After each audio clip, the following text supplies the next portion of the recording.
ایک سرسبز جنگل میں خرگوش اور ہرن بہترین دوست تھے۔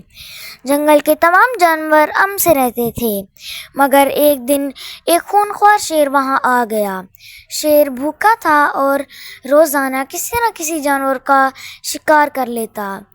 جانور خوف زدہ ہو گئے اور اپنی جان بچانے کے لیے چھپنے لگے۔ ہرن نے گھبرا کر خرگوش سے کہا، ہمیں کچھ کرنا ہوگا ورنہ یہ شیر ہمیں بھی کھا جائے گا۔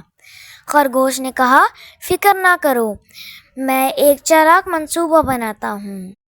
خرگوش نے ایک جال تیار کیا اور اسے جنگل کے کھلے میدان میں لگا دیا۔ خرگوش شیر کے پاس گیا اور کہا، بادشاہ سلامت، میں نے سنا ہے کہ ایک اور شیر آپ کو کمزور کہتا ہے۔ یہ سنتے ہی شیر غصے میں آ گیا اور دہاڑا، مجھے دکھاؤ وہ کون ہے۔ خرگوش شیر کو جال کی طرف لے گیا اور کہا، وہ سامنے چھپا ہوا ہے۔ جیسے ہی شیر جال کے قریب پہنچا وہ پھنس گیا۔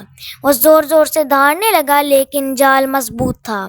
خرگوش اور ہرن نے دوسرے جانوروں کو بلایا اور سب نے خوشی منائی۔ خرگوش نے شیر سے پوچھا، تم نے جانوروں کو کیوں شکار کیا؟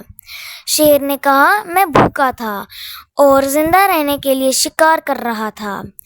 جانوروں نے مشورہ کیا اور فیصلہ کیا کہ شیر کو کھانے کے لیے خوراک فراہم کی جائے تاکہ وہ دوبارہ کسی کو نقصان نہ پہنچائے۔ شیر نے وعدہ کیا کہ وہ امن سے رہے گا۔ یوں جنگل میں دوبارہ خوشحالی آ گئی۔ عقل، اتحاد اور ہمدردی سے مسائل کو حل کیا جا سکتا ہے۔ پیارے دوستو، آج کے لیے اتنا ہی۔ ملتے ہیں آپ سے ایک نیکسٹ ویڈیو میں، تب تک کے لیے اللہ حافظ۔